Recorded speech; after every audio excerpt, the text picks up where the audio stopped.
قەیرانەکانی هەرێمی کوردستان بەردەوامە و ماوەی چەند ڕۆژێکە لە هەندێک لە ناوچەکانی هەرێمی کوردستان کێشەی کەمی غاز و بەرزبوونەوەی نرخەکەی سەری هەڵداوە.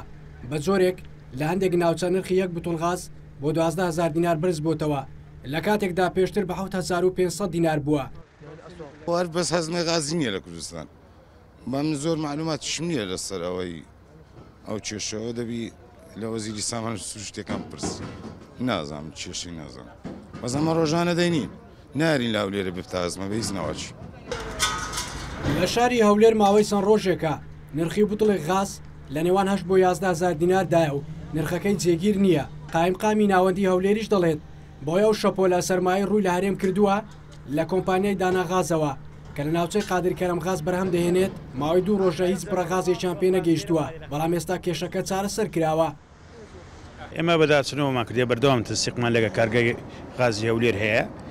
دیار کێشە هەبوو لەوەر بەفر و باران کێشەکە لە سەرچاوی بوو 2 ڕۆژ بوو، بەڵام ئێستا شکر بۆ خۆی گەڕاوتەوە، ئینتازەکە و خوزاران گەڕێتەوە، کێشە نەماوە. کێشەی کەمبوونەوە و بەرزبوونەوەی غاز یەکەم جار نییە ڕوودەدات، بەڵکو مانگی ئەیلولی ساڵی ڕابردووش ئەو کێشەیە دروست بوو. لە ئەنە پەیوەندیدارەکانیش هۆکارەکانیان بۆ نەوژانکردنەوەی کارگەی کرۆمۆچی کۆمپانیای داناغاز گەڕاندەوە لە ناحیەی قادرکەرم کە ئەو کات بەو هۆیەوە نرخی بوتڵی غاز بۆ زیاتر لە 20,000 دینار بەرز بووە. کار نابێت لە 7,500 دینار زیاتر بفرۆشەوە، سعرێکی سابتە، سعری حکومیە. ئەوەی زیاتر دەیفرۆشێ ئەوە غازی تجاریە، لەوانێ بە 9,000 یان بە 10,000 بیفرۆشێ، بەڵام ئەو غازێکە لە ئێستاڕ بەسەر بریکارەکان داداشەکرێت کە سعری حکومیە بە 7,500 دینار بفرۆشێ کافیە بەشی هاوڵاتیانەکە.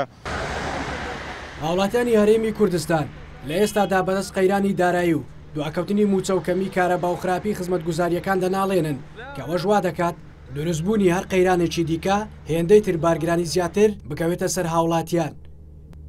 شیراز عەبدوڵڵا، NRT هەولێر.